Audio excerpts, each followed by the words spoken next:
Boa noite, amados irmãos, louvado seja o nome do Senhor. Estamos aqui mais uma vez para louvar e agradecer o nome do Senhor, que é digno de toda honra, de toda glória e de todo louvor. Nós vamos abrir a palavra de Deus no Salmo de número 135 e vamos ler o verso 1 e o verso 2. Você pode acompanhar aí na tela ou pode pegar a sua Bíblia e ler junto comigo aí. Vamos lá, Salmo 135, verso 1 e 2. Aleluia! Louvem a Deus o Senhor, vocês que são seus servos, vocês que estão na casa dele, no templo do nosso Deus. Louvem o Senhor, porque ele é bom. Antes de nós louvarmos ao Senhor, eu quero agradecer ao Ministério de Louvor da Igreja Presbiteriana de Pendotiba, que nos auxiliou nesse momento, nos ajudando a compor esse culto que estamos prestando para a honra e para a glória do Senhor. Então nós vamos orar e em seguida vamos passar a palavra para o Ministério de Louvor. Senhor nosso Deus e nosso Pai amado, pedimos que o Senhor receba a nossa oferta de louvor, que agora prestamos a Ti, e pedimos que o Senhor nos guie em adoração, ó Pai, cada um em sua casa, louvando, adorando e engrandecendo o Teu nome, em nome de Jesus. Amém. Louvemos ao Senhor. Amém. Louvemos ao Senhor.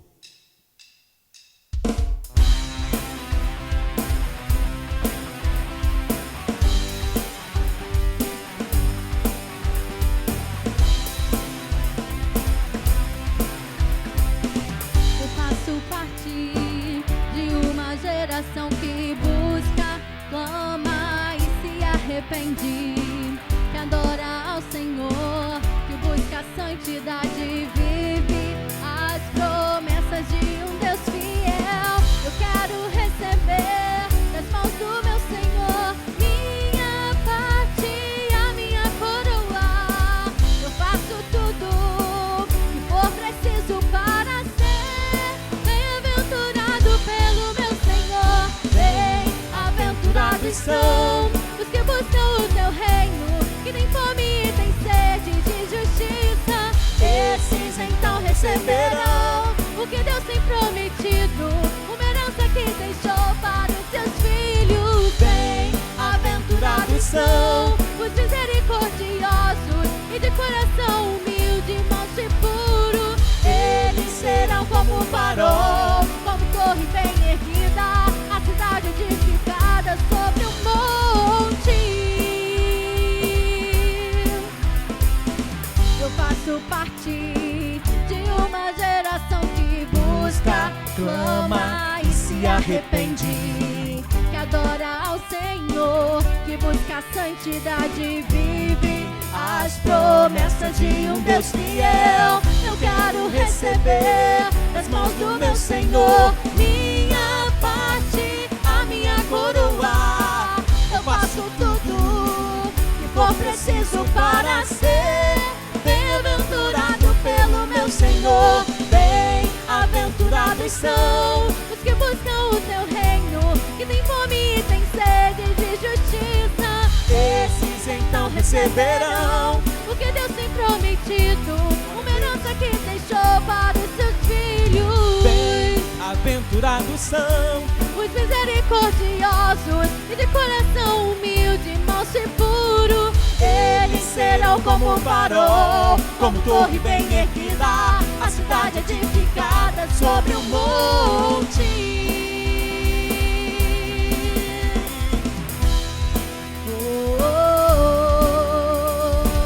Eu tenho fome, eu tenho sede de Deus. Eu tenho fome, eu tenho sede.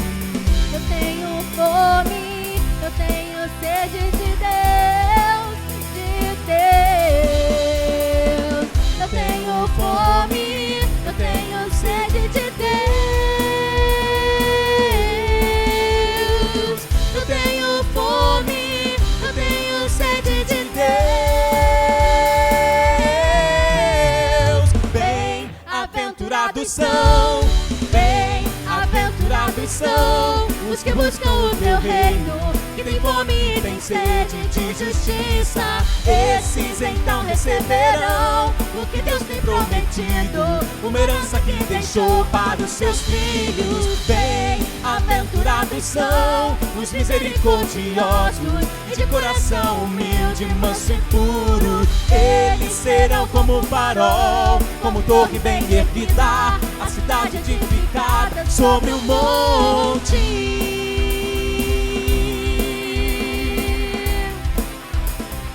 Edificado seja a sua igreja, Senhor. Glória a Deus. Vem neste lugar, Senhor, enche este lugar da tua presença, da tua santa e gloriosa presença. Santo é o Senhor, seja adorado em meio aos nossos louvores, entronizado em meio aos nossos louvores, e que a majestade da tua glória seja manifesta neste lugar, entre nós, Senhor. Louvado seja o teu nome. Santo, santo, santo és tu, Senhor. Enche este lugar, enche as nossas vidas. Aleluia. Tu que estás assentado sobre os querubins, dourado Jesus, tu que estás entronizado em meio aos serafins, tu és poderoso Deus, tu que estás aclamado por anjos, vem neste lugar.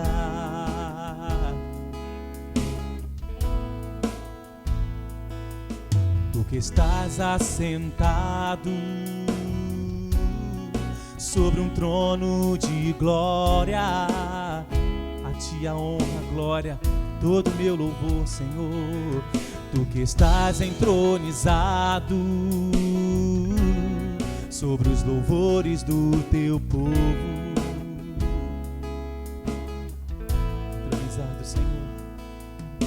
Que estás aclamado por tua igreja, vem neste lugar. Vem, vem, vem, vem neste lugar.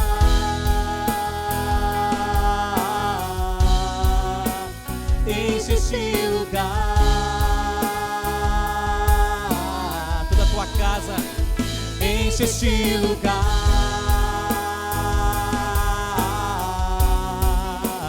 Enche a minha vida, Senhor. Tu que estás assentado sobre os querubins, eles cantam: Santo, Santo, Santo, Santo. Tu que estás entronizado em meio aos serafins, glorioso és, tu que estás aclamado por anjos, vem neste lugar, vem neste lugar. Tu que estás assentado, Rei dos Reis, sobre um trono de Senhor glória, dos Senhores, a ti toda glória. Tu que estás entronizado sobre os louvores do teu povo, te adoramos, Rei. Tu que estás aclamado por tua igreja, vem, vem neste lugar, vem neste lugar, vem neste lugar,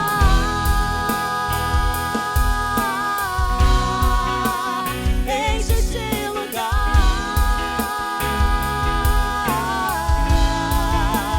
enche este lugar,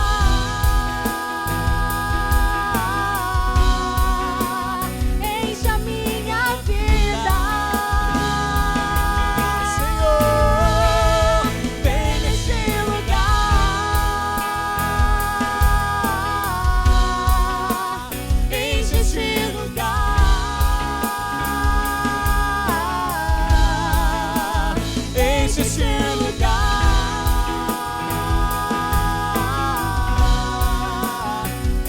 minha vida, Senhor.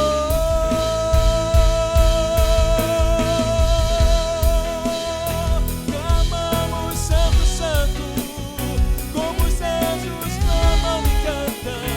Santo, Santo é o Senhor.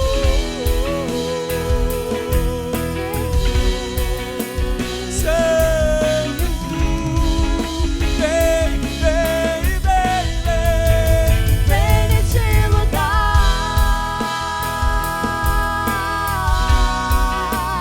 enche este lugar,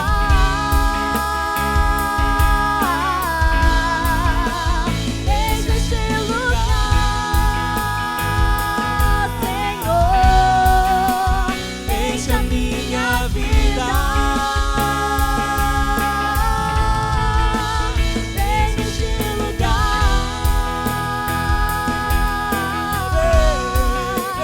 enche este lugar, Enche o nosso coração, transforma o nosso coração,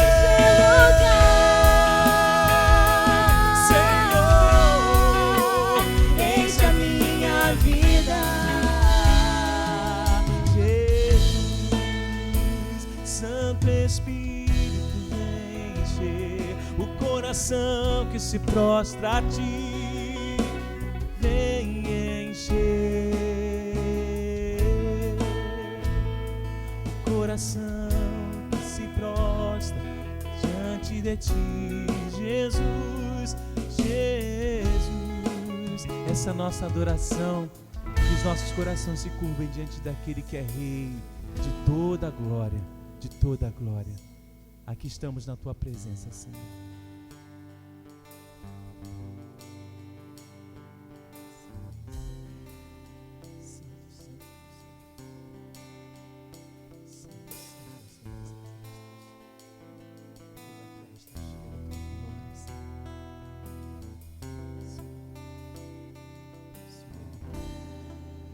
eu quero estar neste lugar onde o pecado é perdoado e as culpas são levadas.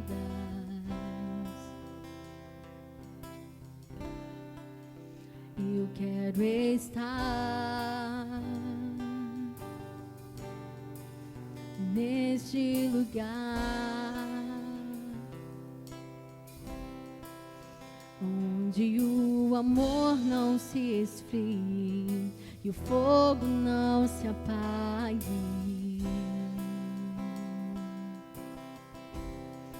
Em tua presença, Senhor Jesus, em tua presença, Senhor Jesus. Santo Espírito,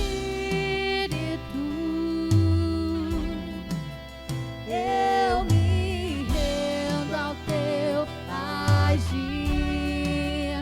Meu anseio é permanecer em teu amor, em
poder não me corrompa, riquezas não me seguem. Jesus, eu quero estar neste lugar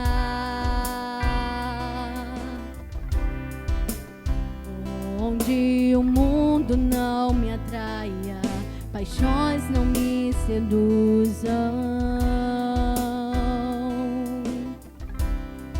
Em tua presença, Senhor Jesus,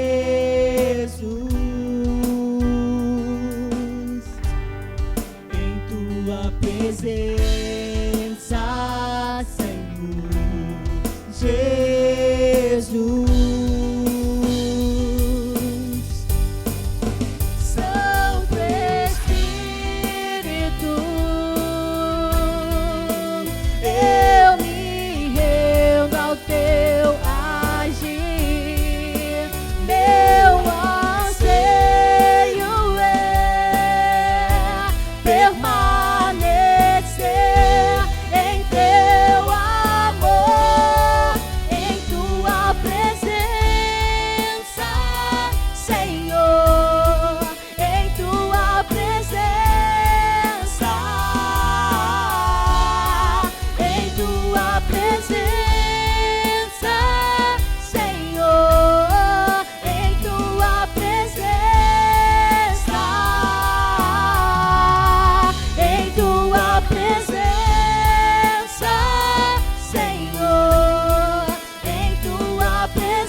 Isso em tua presença,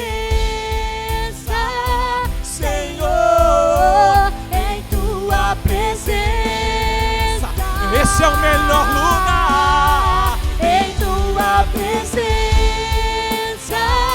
Senhor, aonde o povo aquece o nosso coração. Essa presença santa, magnífica, edificante, é nela que queremos permanecer, Senhor, todos os dias, é na tua presença, aonde há santidade, aonde há renúncia, aonde há esperança, é na presença de Cristo, é na presença do Espírito de Deus, é na presença do Pai. Abba Pai, vem encher os nossos corações em tua presença, Senhor.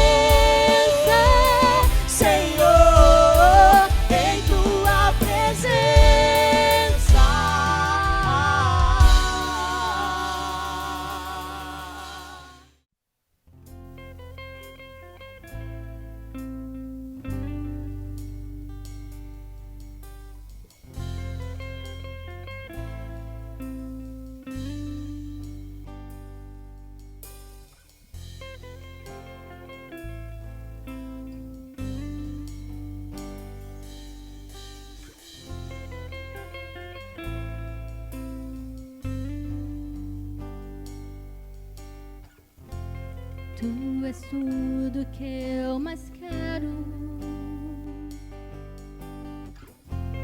O meu fôlego tu és.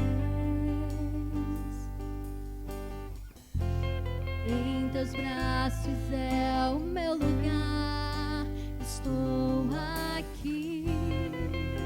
Estou aqui. Pai, eu amo sua presença. Teu sorriso é vida em mim. Eu seguro em suas mãos. Confio em ti. Confio em ti. Quero ir mais fundo. Leva-me mais perto, onde eu te encontro, no lugar secreto. Aos teus pés me rendo, pois a tua glória quero ver.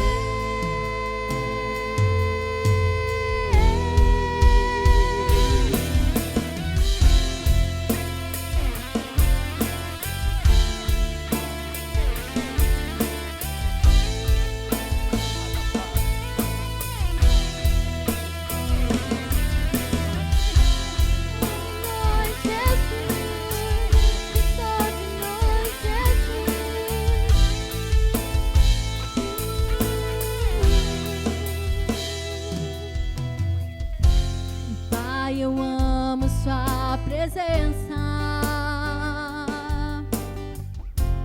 Teu sorriso é vida em mim.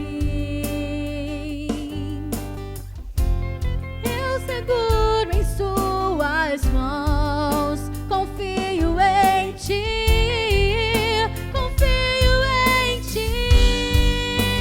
Quero ir mais fundo. Leva-me mais perto, onde eu te encontro, no lugar secreto.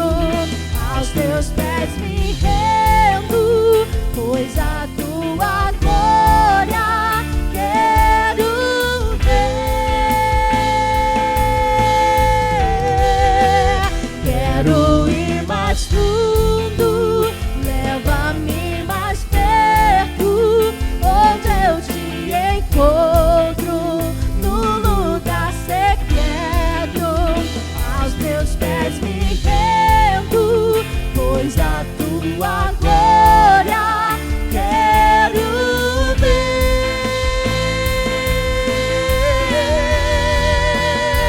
Tudo que eu mais quero é te ver. Me envolva com tua glória e poder. Tua majestade é real. Tua voz ecoa em meu ser. Tudo que eu mais quero é te ver. Me envolva com tua glória e poder. Tua majestade é real. Tua voz ecoa em meu ser. Tudo que eu mais quero é te ver. Me envolva com tua glória e poder. Tua majestade é real. Tua voz ecoa em meu ser. Tudo que eu mais quero é te ver. Me envolva com tua glória e poder. Tua majestade é real. Tua voz ecoa em meu ser. Quero ir mais fundo. Leva-me mais perto, onde eu te encontro, no lugar secreto. Aos teus pés me rendo, pois a tua glória quero ver.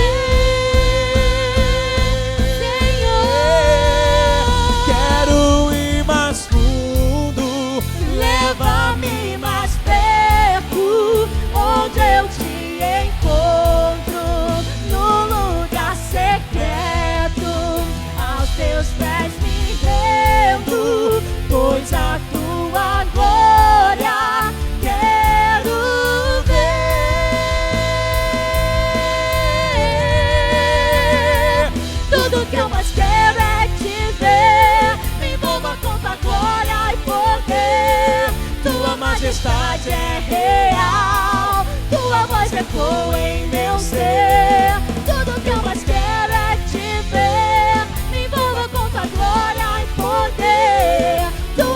majestade é real. Tua voz ecoa em meu ser. Tudo que eu mais quero é te ver. Me envolva com tua glória e poder.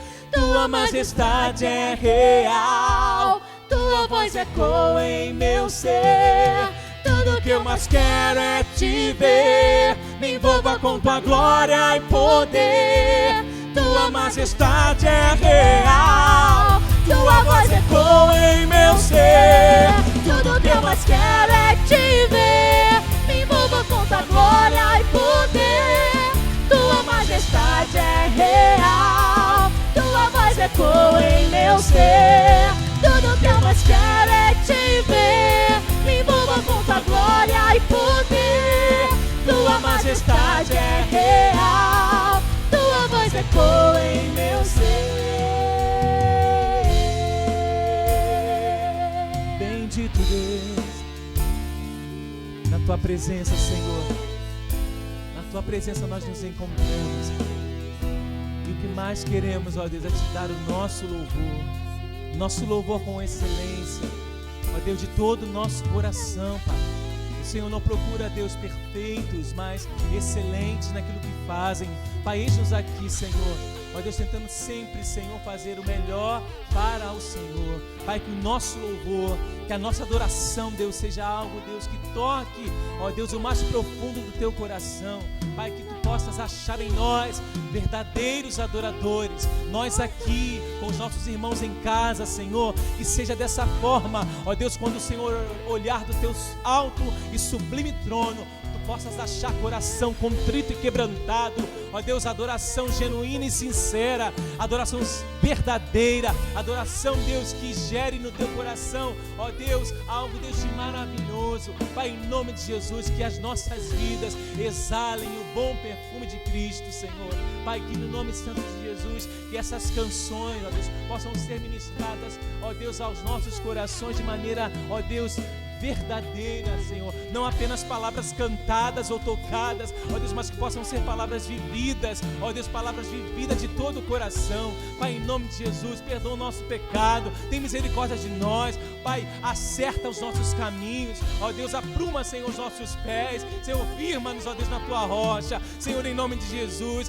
Pai, que nada, ó Deus, e ninguém possa nos impedir de adorar o teu nome, ó Deus, que enfermidade alguma possa nos parar, Deus, que nada e ninguém possa nos deter, Senhor, diante, Senhor, da grandeza e da majestade de Cristo Jesus, o nosso Senhor, que venceu o inferno, que venceu o mal, que venceu o diabo na cruz do Calvário. Senhor, nada é maior do que isso, e o Senhor venceu por nós, o Senhor se entregou por nós, o Senhor é Cristo de Deus, o vitorioso, o vencedor. Por isso nós te adoramos, bendizemos o teu nome, que está acima de todo nome.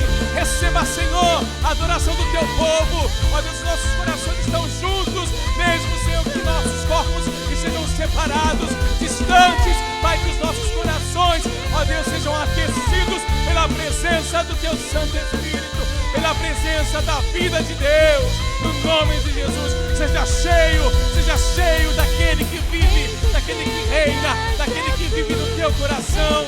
Seja cheio do Espírito de vida, cheio do Espírito de Deus, cheio do fogo do Pai, em nome de Jesus.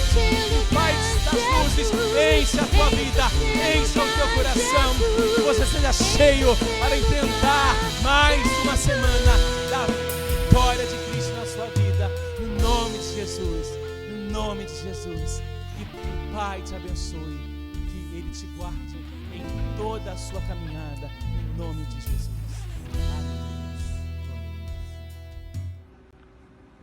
Graças a Deus por esses louvores tão abençoados, e mais uma vez eu agradeço aos irmãos da Igreja Presbiteriana de Pendotiba pelo carinho em participar conosco na organização do nosso culto online. Agora nós vamos passar para os nossos dízimos e as nossas ofertas. Esse é um momento muito especial, e a igreja que vem passando nesse período de pandemia, onde nós não podemos estar reunidos presencialmente, temos vários compromissos, é importante que você participe conosco, né? Esteja aí dando o seu dízimo, a sua oferta, aquilo que Deus tocar no seu coração.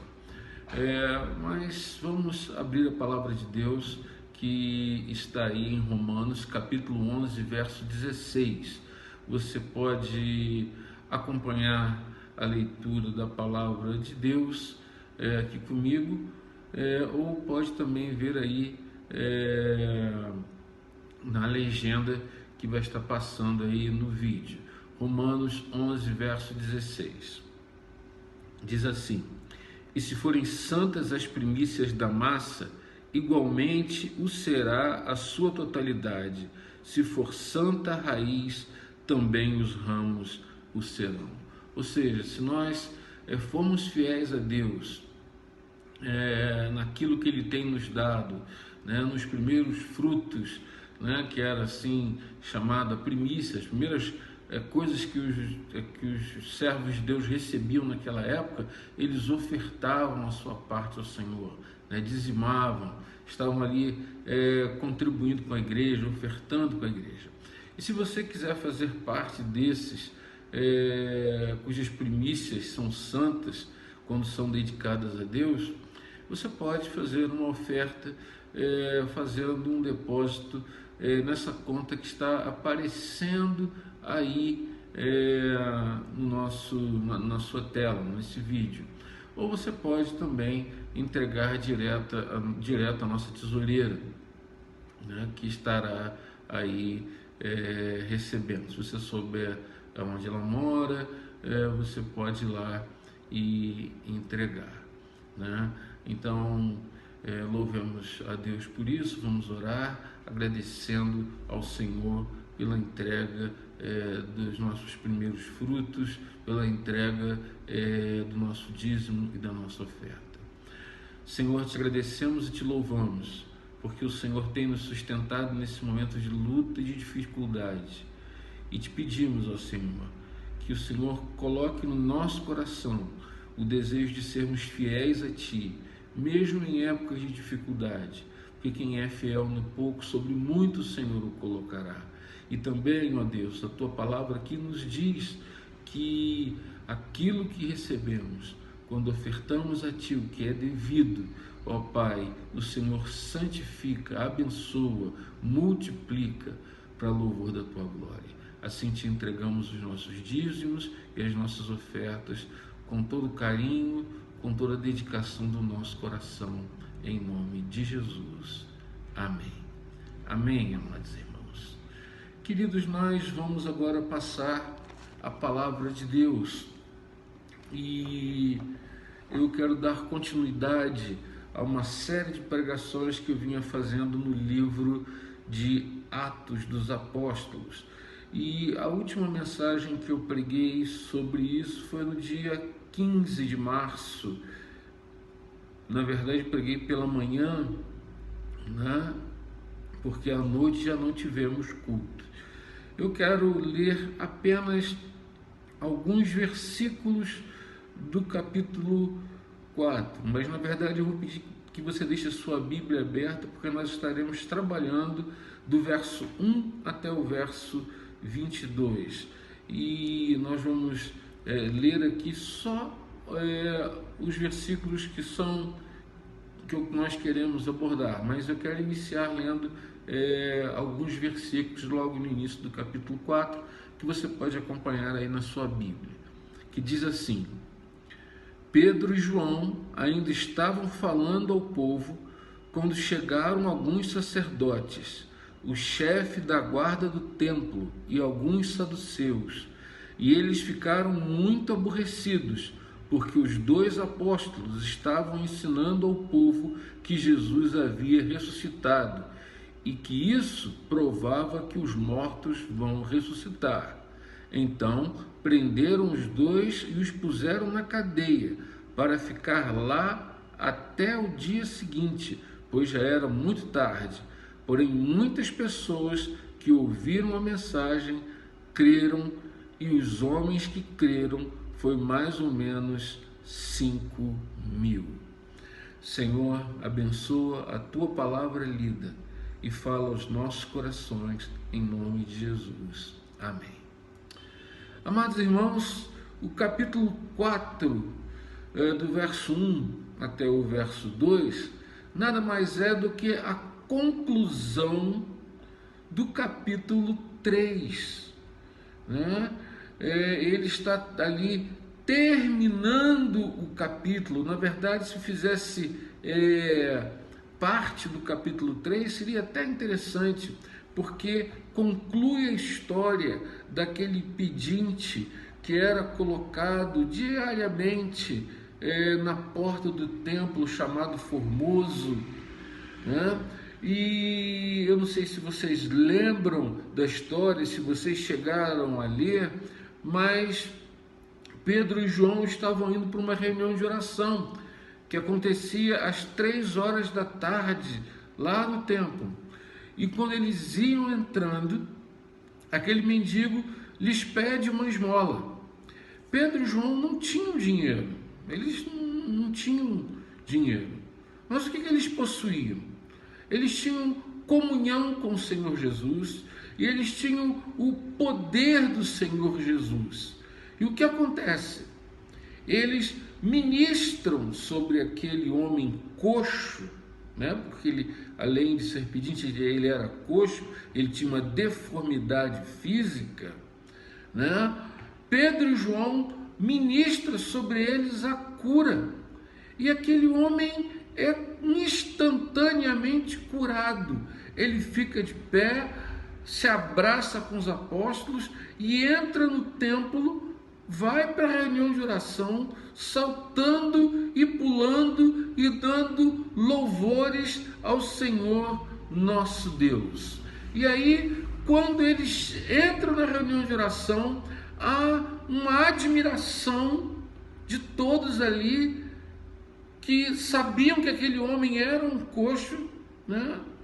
Porque havia mais de 40 anos que ele tinha essa deformidade.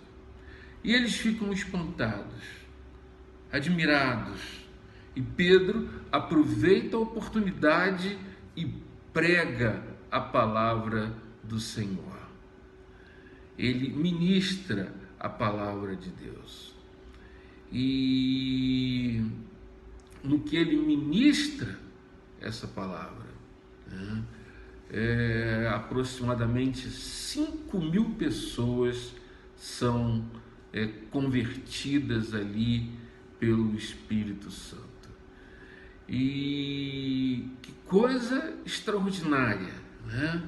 Que coisa extraordinária. E movidos de inveja, diz aqui que o chefe da guarda do templo, em algumas versões diz o capitão da guarda do templo, o capitão do templo, alguns membros de uma seita judaica que era chamada de saduceus, e alguns sacerdotes com inveja vão lá, prendem os apóstolos e os mantêm presos até no dia seguinte, porque eles estavam falando no nome do Senhor Jesus, na ressurreição, estavam ensinando o povo, e aí os mantém presos até o dia seguinte para um interrogatório, né?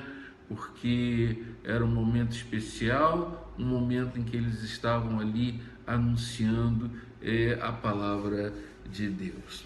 E eu quero lembrar, irmãos, uma coisa muito importante, que estavam ali duas pessoas, dois apóstolos, homens que representavam a igreja, homens que estavam representando. Mas pastor, só duas pessoas representando a igreja? Sim, né? A palavra de Deus nos diz em Mateus 18, verso 20, o seguinte: porque onde 2 ou 3 estão juntos em meu nome, eu estou ali com eles. Mateus 18, 20.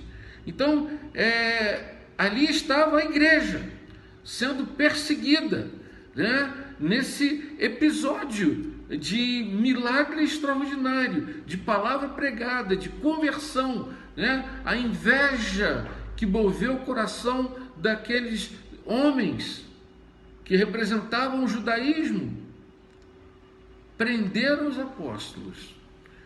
E a igreja, desde aquela época até hoje, continua sendo perseguida, num contexto diferente, mas continua, né? E nós temos que olhar para isso e perguntar o seguinte: como a igreja deve, nos dias de hoje, enfrentar a perseguição? Há diversos tipos de perseguição. Ao bullying, né, que é praticado hoje no nosso país. Ninguém no Brasil, são poucos os casos que são mortos por causa do Evangelho, diferente do que acontece na China, na Coreia do Norte, em alguns países muçulmanos, né? Mas, seja em qual contexto for, a pergunta que eu e você temos que fazer é como a igreja deve enfrentar a perseguição nos dias de hoje.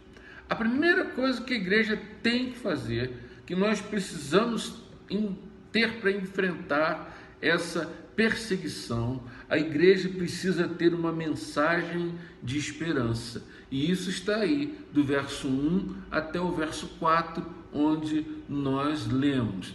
E que mensagem de esperança era essa? O que os apóstolos estavam pregando? O que Pedro estava pregando? Né? Pedro, ele estava pregando a mensagem da ressurreição.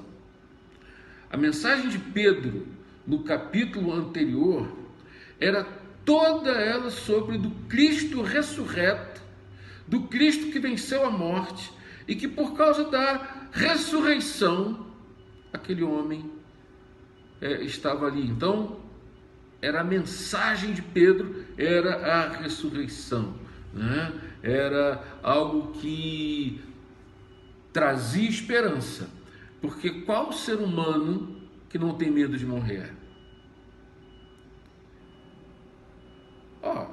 Você mesmo não vai à igreja, e muitos não vão à igreja porque tem medo de morrer, não é? Muitas pessoas tomam precauções para não morrer. O ser humano, ele tem medo de morrer, e Pedro prega uma mensagem exatamente sobre isso,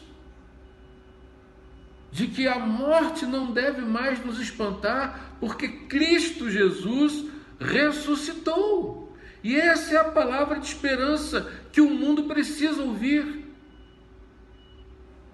De que quem crê em Cristo tem o poder da ressurreição.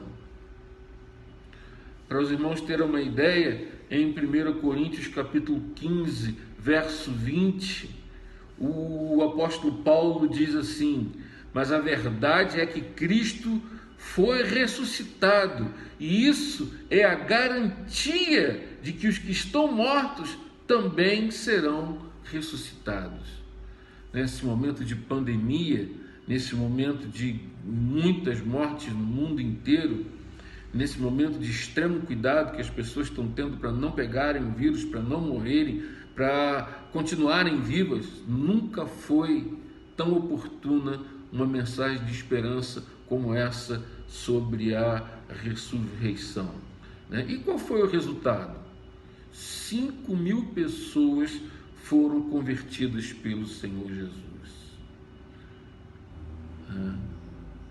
E o apóstolo Paulo também nos diz em Romanos capítulo 6, verso 5, o seguinte: porque se fomos unidos com ele na semelhança da sua morte, certamente o seremos também na semelhança da sua ressurreição. Assim como Cristo morreu e ressuscitou, nós igualmente morreremos? Sim, morreremos. Quem não morrer vai ser transformado. Mas essa é uma pregação futura que irei fazer depois. Mas serão transformados. Mas os que morrerem em Cristo ressuscitarão. Ressuscitarão. Essa é a mensagem que nós precisamos transmitir, pois é a mensagem que produz fruto. Olha como o poder de Deus, através de sua palavra, manifesta a glória de Deus. Mas infelizmente os púlpitos de hoje gostam muito da mensagem de prosperidade, né? Olha, você vai ficar rico, Deus está me revelando que você vai ter um carro, eu vejo chaves na tua mão, varão, varou, é a mensagem de hoje. Mas nós precisamos entender que a mensagem que nós precisamos pregar é a mensagem que Cristo ressuscitou, né? Muitos pastores só pregam a mensagem da ressurreição na chamada semana dita santa, que os católicos comemoram. O cristão protestante deveria comemorar a ressurreição todos os dias como festa. E essa deveria ser a nossa mensagem constante, porque faz parte da nossa identidade. E olha, não é só o pastor que tem que pregar, né, lá nos domingos, mas você que faz parte da igreja, membro da igreja, pode ser o portador dessa mensagem no seu trabalho, nos meios de transporte, na sua universidade, na sua escola, aonde você tiver oportunidade. Porque essa é a mensagem que o mundo precisa ouvir, essa é a mensagem que traz esperança de que a morte, ela pode até me assustar, mas eu tenho a promessa de ressurreição em Jesus Cristo. Jesus diz: eu sou a ressurreição e a vida. Quem crê em mim, ainda que morra, viverá. Não é verdade? Bom, então nós temos que pregar essa mensagem de esperança. Esse é o primeiro ponto. O segundo ponto, né, o segundo argumento nosso aqui, à luz desse texto, é que a igreja, para enfrentar essa perseguição, ela tem que apresentar fatos irrefutáveis. Isso está descrito aí no verso 15 e no verso 16, né, onde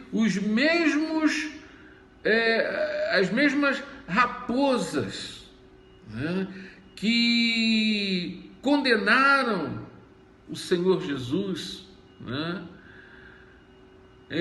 as mesmas pessoas que condenaram, verso 15 e 16, não, verso 5 e verso 6, os mesmos líderes que condenaram o Senhor Jesus eram os mesmos que agora estavam interrogando Pedro e João. Eram os mesmos. Anás, Caifás, como está lá em João 18, verso 12 até o verso 24. Eram os mesmos. Os inimigos são sempre os mesmos. E quando eu me refiro aos inimigos são sempre os mesmos, eu estou dizendo o seguinte: é uma referência à tendência, porque esses homens morreram, mas a tendência continua a mesma, a tendência da perseguição à igreja, da perseguição ao cristão, da perseguição daquele que manifesta fé em Jesus Cristo. Pois estava lá Anás, Caifás, os sacerdotes, os fariseus, os saduceus, um cara chamado João Alexandre, verso 5 e verso 6, estavam lá. E aí, esses homens que estavam lá, né? Tendência de continuar a perseguição, a primeira coisa que eles fazem é um interrogatório. E qual foi a primeira pergunta? Está aí no verso 7, parte B do versículo. Com que poder ou em nome de quem vocês fizeram isso? Essa é a pergunta. E aí, como que eu e você responderíamos a essa pergunta? Como nós responderíamos essa pergunta? Como os apóstolos responderam. Mas eu gostaria agora que você estivesse se sentindo lá, no lugar deles. E eu creio que a primeira coisa que nós temos que observar aqui, que a única forma de respondermos a essa pergunta é estarmos cheios do Espírito Santo. É o que diz o verso 8. Então Pedro, cheio do Espírito Santo, respondeu. Você, meu filho, precisa estar cheio do Espírito Santo. Muitas pessoas olham para o livro de Atos e dizem: esse livro deveria ser chamado de Atos do Espírito Santo. Eu sou contra. Acho que devem ser Atos do Senhor Jesus, deveria ser o nome desse livro, porque do início ao fim nós vemos Jesus agindo, fazendo, falando, através de homens cheios do Espírito Santo, de servos e servas cheias do Espírito Santo.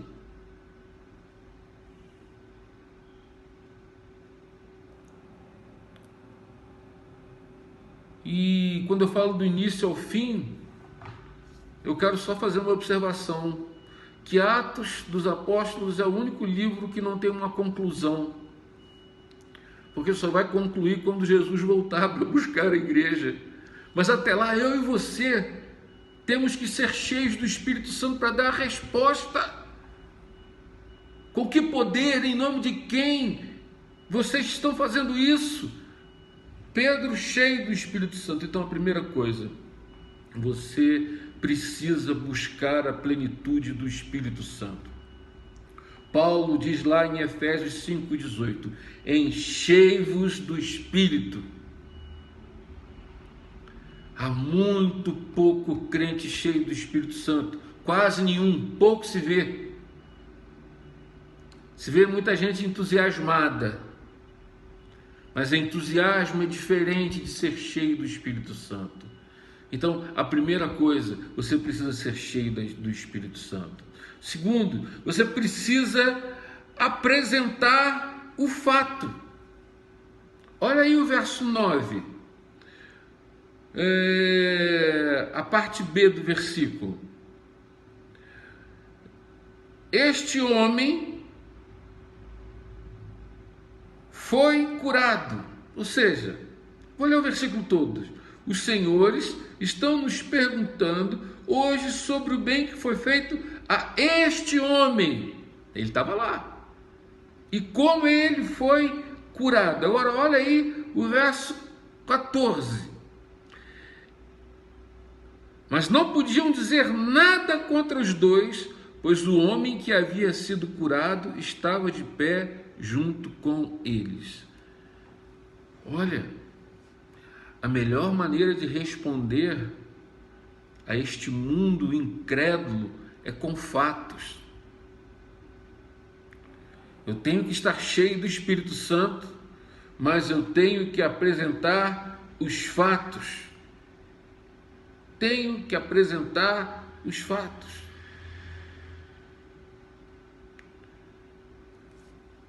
A igreja hoje precisa entender que a pregação do Evangelho é acompanhada pelo poder de Deus, pelo poder do Senhor Jesus. Em Marcos, no capítulo 16, diz lá que o Senhor distribuiu dons, e enquanto eles pregavam, o Senhor ia operando milagres e maravilhas. A gente não vê isso mais.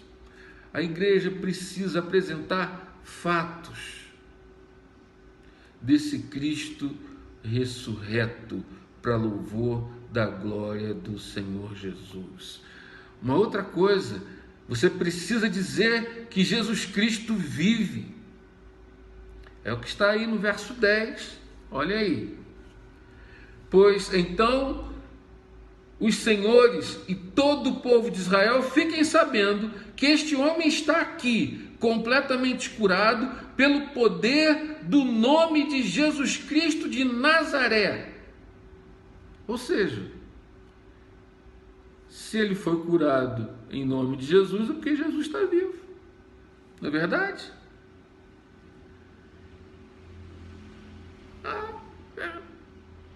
Infelizmente, há muitos pastores e líderes, igrejas que estão querendo roubar essa glória que pertence ao Senhor Jesus ressurreto. Ao invés de darem glórias a Jesus, glorificam os seus ministérios.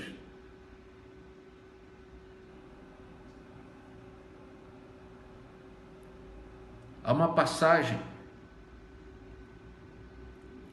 muito interessante que serve também para nós nos lembrarmos e apresentarmos com clareza que Jesus vive. Está em 2 Timóteo capítulo 4, versos 16 e 17, que diz assim: ninguém me assistiu na minha primeira defesa, antes todos me desampararam, que isto lhes não seja imputado, mas o Senhor assistiu-me e fortaleceu-me, para que por mim fosse cumprida a pregação e todos os gentios a ouvissem, e fiquei livre da boca do leão. Quem foi que assistiu Paulo? Quem foi que assistiu Paulo? Foi alguém que falava palavras bonitas e depois morreu, e a única coisa que restou foram suas palavras? Quem poderia ter assistido Paulo, então, naquele momento de luta e de perseguição, quando ele estava prestes a ser jogado na arena para os leões? Paulo e cada um de nós somos assistidos pelo Cristo vivo, que reina para sempre, que vive em nossos corações e que está presente em nosso meio. Paulo e cada um de nós trabalhamos para um Senhor vivo, para o Senhor Jesus Cristo, o Senhor Jesus dos Evangelhos, que está vivo, que ressuscitou, que venceu a morte, e que está cheio de amor e de compaixão para aqueles que creem nele, para aqueles que o servem. É Ele. Ele está vivo, com poder que nem os seus inimigos podem refutar. Você pode dar uma glória a Deus e dizer: glória a Deus, Jesus vive. O apóstolo Paulo, em Gálatas capítulo 2, verso 20, ele diz: assim já não sou eu quem vive, mas Cristo é quem vive em mim. E esta vida que vivo agora, eu a vivo pela fé no Filho de Deus, que me amou e se deu a si mesmo por mim. Ele vive. Ele vive. Jesus está vivo. Uma outra coisa que eu e você temos e precisamos dizer é que o Senhor Jesus é a pedra fundamental, é a pedra espiritual, que Ele é a base de tudo. Eu fico me perguntando por que Jesus ele é comparado à pedra. É interessante que, se você olhar aí o verso 11, o apóstolo Pedro diz: Jesus é aquele de quem as Escrituras Sagradas dizem. Pedro, ele está citando o Salmo 118, verso 22, né? Que diz: ele é aquele de quem as Escrituras Sagradas dizem, a pedra que vocês, os construtores, rejeitaram, veio a ser a mais importante de todas. Por que ele é comparado à pedra? Porque é comparado a alguma coisa que jamais acaba. Indestrutível, uma rocha, por onde se faz uma base. Ele é conhecido como a pedra angular, a pedra que serve para se colocar o edifício.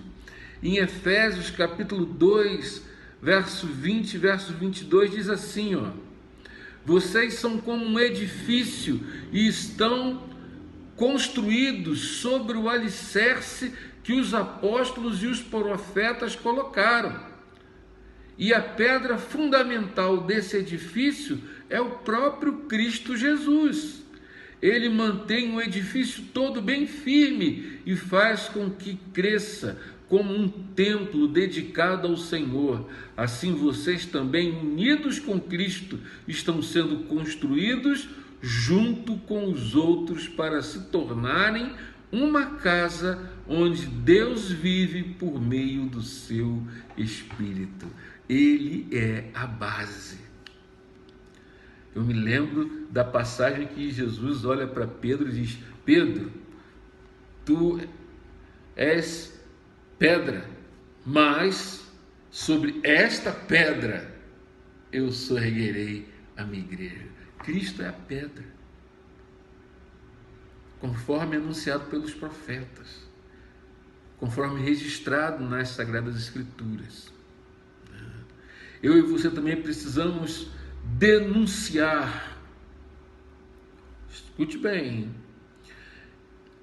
Eu e você precisamos denunciar os atos inconsequentes dos pecadores contra Jesus Cristo. Pedro não ficou com medo, não.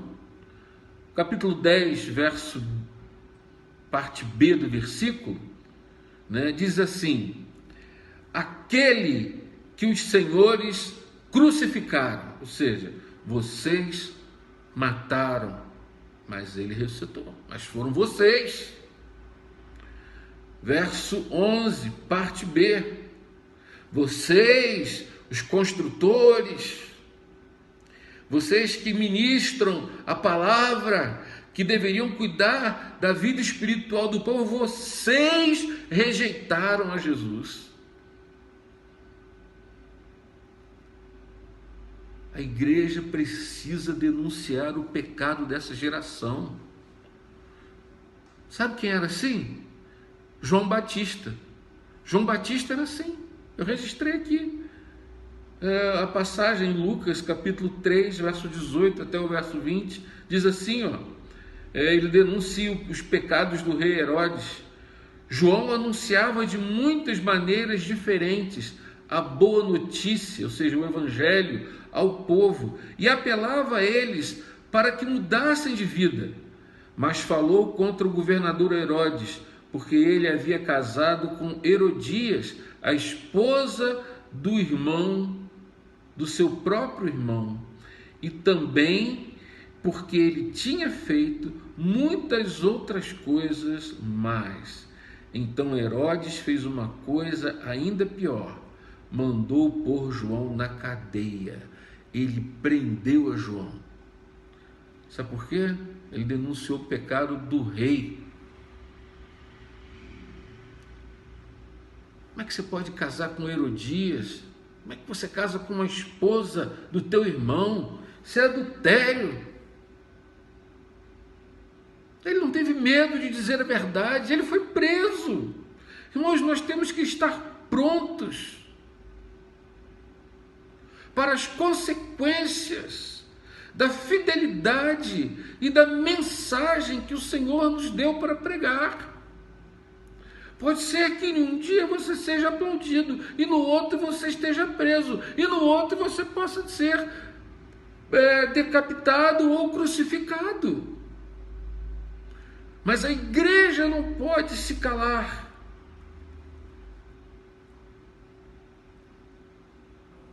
E todos aqueles que rejeitam a Cristo incorrem no mesmo erro inconsequente daqueles homens que crucificaram e rejeitaram ao Senhor Jesus.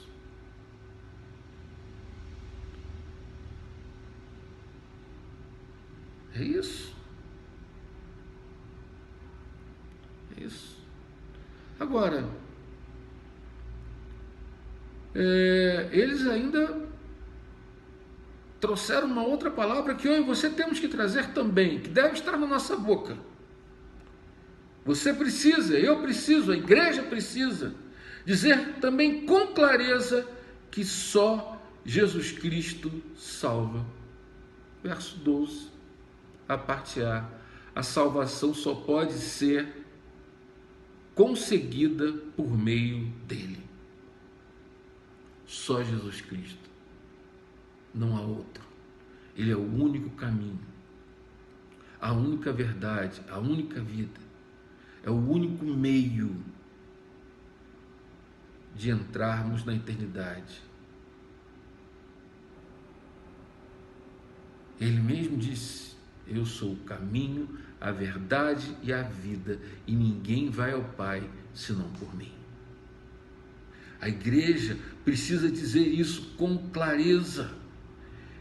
Dizer que entre toda a humanidade, olha só, se você continuar a leitura, pois não há no mundo inteiro nenhum outro que Deus tenha dado aos seres humanos por meio do qual possamos ser salvos. Essa é a palavra. Não tem Maomé, não tem Buda, não tem ninguém, só Jesus Cristo salva. Pastor, mas assim está sendo muito radical. Tem que ser radical. Nisso temos que ser radical. Precisamos falar exatamente que ele salva. E salva de quê? Salva do vazio existencial. Salva da crise de identidade. Quem eu sou? De onde eu vim, para onde eu vou? Salva dos seus pecados, da sua falta de esperança, da morte, do inferno e por aí vai. Só em Jesus Cristo você pode alcançar a esperança. João 3,16. Porque Deus amou o mundo de tal maneira que deu o seu Filho unigênito, para que todo aquele que nele crê não pereça, mas tenha a vida eterna. Essa é a mensagem.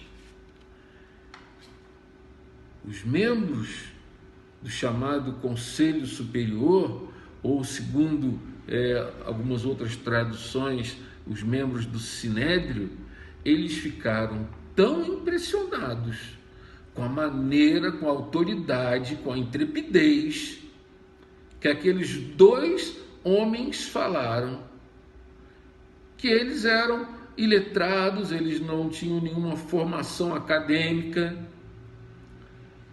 que eles reconheceram que Pedro e João eram de fato cristãos, de que eles haviam estado com Cristo, que eles eram companheiros de Jesus, que eles falavam igualzinho a Jesus,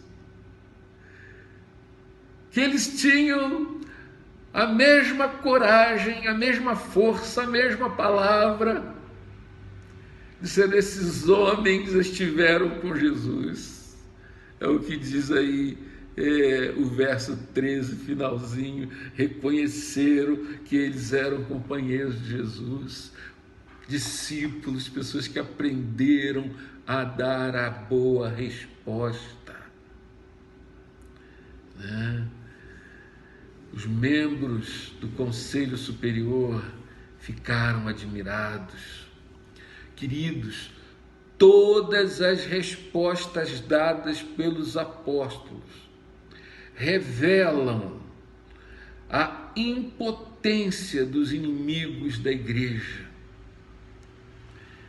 Eles não têm como contradizer esta verdade que nós pregamos à luz da palavra de Deus. Eles não podiam fazer nada diante de toda aquela realidade, de todo aquele argumento que os apóstolos apresentaram. A única coisa que eles podiam fazer, sabe o que é? É o que está aí no verso 16 e no verso 17. Olha aí, eles diziam: o que vamos fazer com estes homens? Pois todos os moradores de Jerusalém sabem que eles fizeram um grande milagre, e nós não podemos negar isso, nós não podemos negar. Mas, para não deixar que a notícia se espalhe ainda mais entre o povo, vamos ameaçá-los, a fim de que nunca mais falem com ninguém a respeito de Jesus. A única coisa que o mundo pode fazer é nos ameaçar. Por que os muçulmanos extremistas matam os cristãos? Porque eles não têm argumento. Por que o bullying é feito contra você lá no seu trabalho, na sua escola, na sua universidade? Porque eles não têm argumento. Quem não tem argumento ou se converte ou te persegue, te ameaça. Agora, uma terceira atitude que nós como igreja temos que ter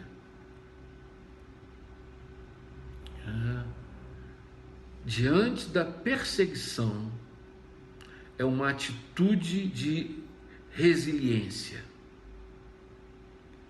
Nós temos que ser resilientes. E o que significa isso?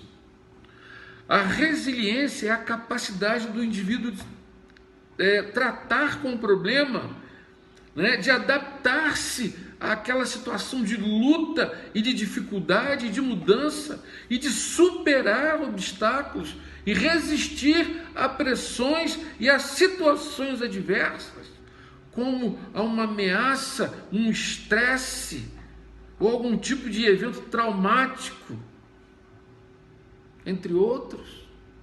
Eu tive um momento terrível, perdi minha cadelinha recentemente, a Belinha, que trouxe para mim uma dor muito grande. Isso a gente tem que superar. Nós temos que continuar. A gente tem que ser resiliente nas coisas naturais e nas sobrenaturais, nos que dizem respeito à vida comum e no que diz respeito à vida espiritual. Quando você começar a ser perseguido, você tem que mostrar essa força, essa resiliência, sem surtar psicologicamente, emocionalmente, ou fisicamente, mas procurar soluções estratégicas para enfrentar e superar essas adversidades. E quem consegue ser assim? Essa parece ser uma atitude de uma pessoa perfeita, né? E nós parecemos muito fracos para ser assim, né? Eu e você só conseguiremos ser resilientes sem surtar, sem desesperar, se nós estivermos como Pedro e João estavam, cheios do Espírito Santo. Nem todos nós possuem essa qualidade de resiliência.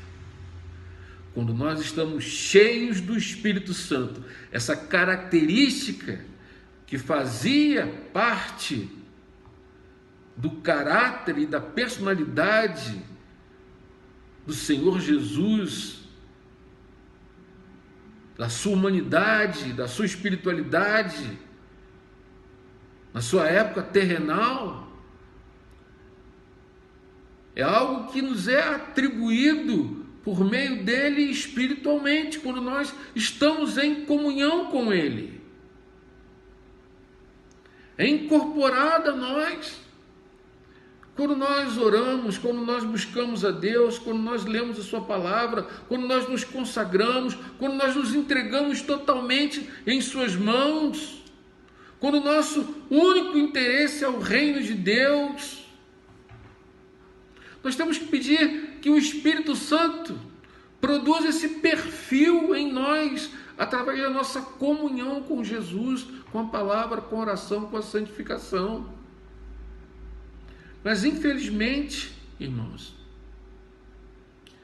e você pode botar aí no chat, né, se não concordar, infelizmente, quase não vemos mais crentes cheios do Espírito Santo e com esse perfil espiritual. Quase não vemos, como eu disse anteriormente. Essa é a razão da pobreza espiritual da maioria das igrejas no Brasil e no mundo, com raríssimas exceções.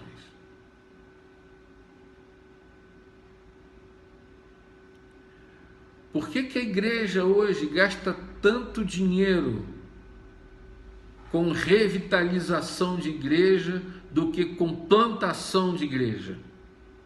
Porque ela está doente. Porque a igreja está doente. Porque ela não é mais como era aquela igreja primitiva. Os crentes não são os mesmos, né? Não são os mesmos. Agora vamos ver essa resiliência, né? Verso 18, olha aí. Primeiro ato de resiliência. Primeira ameaça. Ordenaram duramente que não falassem nem ensinassem nada, mas nada a respeito de Jesus. É o que diz o verso 18. Verso 21, parte A. Conselho Superior os ameaçou com mais dureza ainda. Ou seja, nós vamos matar vocês se vocês continuarem com isso, hein? Não é só aprender, não. Vamos dar chicotada, vamos arrebentar com vocês.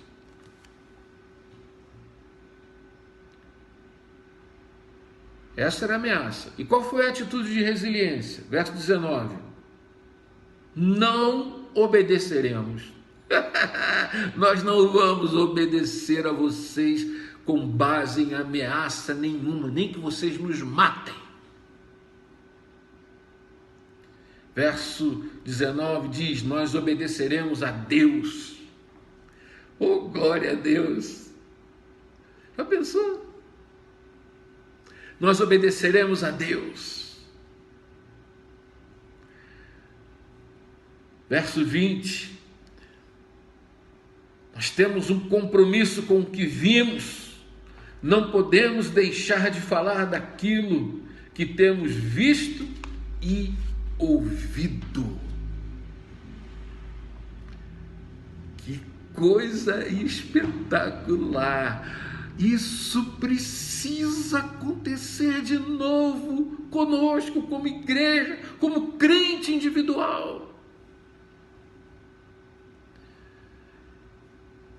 E concluindo, nós precisamos entender que a perseguição aos discípulos de Cristo Jesus e, consequentemente, a igreja continua em níveis e contextos diferentes, como já dissemos.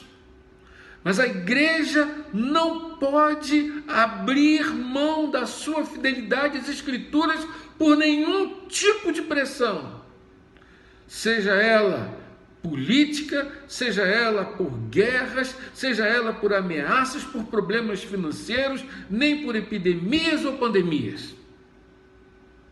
não podemos abrir mão da fidelidade às Escrituras. Muito me assustou o que o Papa Francisco fez recentemente.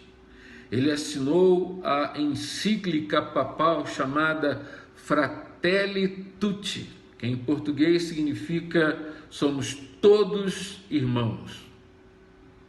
Esses documentos, eles também são chamados de documentos da fraternidade humana para a paz e a coexistência mundial.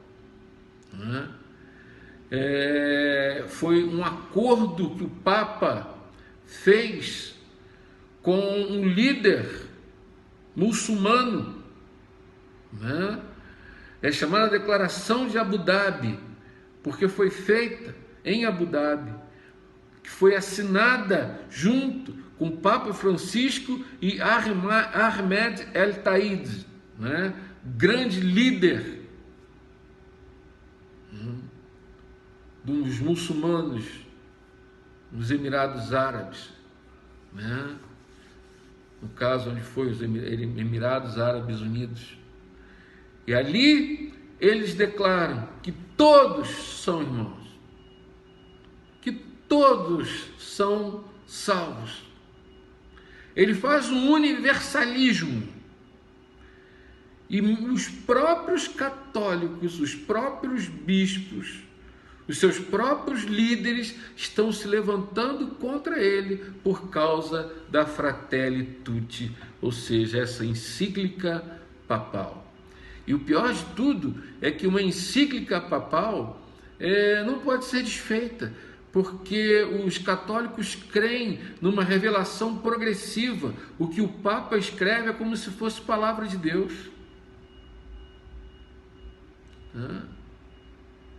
Essa encíclica institui o universalismo.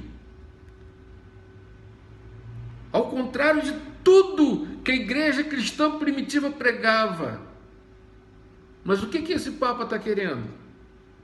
Ele está querendo ser líder mundial, universal. E nós sabemos aonde isso vai dar. Nós sabemos o que isso significa. O anticristo. E a igreja cristã protestante tem que fazer a diferença numa época onde essa Fratelli Tutti vai fazer com que todas as outras religiões se voltem contra nós. E eu não posso concluir sem aplicar. E a primeira coisa que nós temos que fazer aqui é que nós temos que nos manter fiéis às Escrituras, independente das circunstâncias. Segundo, precisamos como igreja resgatar a nossa mensagem, a mensagem do Evangelho. Terceiro, precisamos resgatar a nossa comunhão com o Senhor Jesus. A igreja deixou de ser atrativa porque não anda mais como o Senhor Jesus queria, e nem anda mais com Jesus. Não tem mais aquela comunhão que tinha antes, como a igreja primitiva andava. Não há mais palavra ungida, nem público para ouvir a pregação da palavra. Não há mais conversão em massa e nem sinais e prodígios entre o povo. Não ocorre mais nada. Agora, irmãos, isso não precisa continuar assim. Cada crente individualmente que forma a igreja deve buscar uma reconciliação com o Senhor Jesus. Uma renovação de sua vida. Uma vida cheia do Espírito Santo. E assim a igreja toda, formada por cada membro, por cada pessoa, ela vai resgatar a sua comunhão e fará toda a diferença em nossa caminhada. E por último, nós precisamos de ousadia espiritual para dizer não para este mundo e sim para o Senhor Jesus Cristo. Amém? Amém mesmo? Vamos orar? Senhor, diante de tantas coisas que têm acontecido nesse mundo, tantas lutas e tantas dificuldades, e agora, Senhor, a perseguição que se avoluma contra a igreja, dá-nos a bênção de resgatarmos uma vida espiritual cheia do Espírito, de resgatarmos aquela mensagem, aquela vida ungida, plena, batizada no Teu poder, andando e testemunhando, dizendo não a este mundo cruel, e sim ao Senhor Jesus, e fazermos toda a diferença, e que todos aqueles sinais, aquelas maravilhas do passado venham a se repetir no tempo de hoje. Assim eu te oro e te agradeço, em nome de Jesus, aleluias, amém. E que a graça do Senhor Jesus, o amor de Deus nosso Pai e as doces consolações do Santo Espírito estejam sobre vós, povo de Deus, em Shalom, e sobre todo o povo de Deus espalhado por toda a face da terra, desde agora e para todo sempre. Maranata! Ora vem, Senhor Jesus. Que Deus te abençoe, tenha uma ótima semana e até o próximo domingo, se Deus assim o quiser. Amém, amém e amém.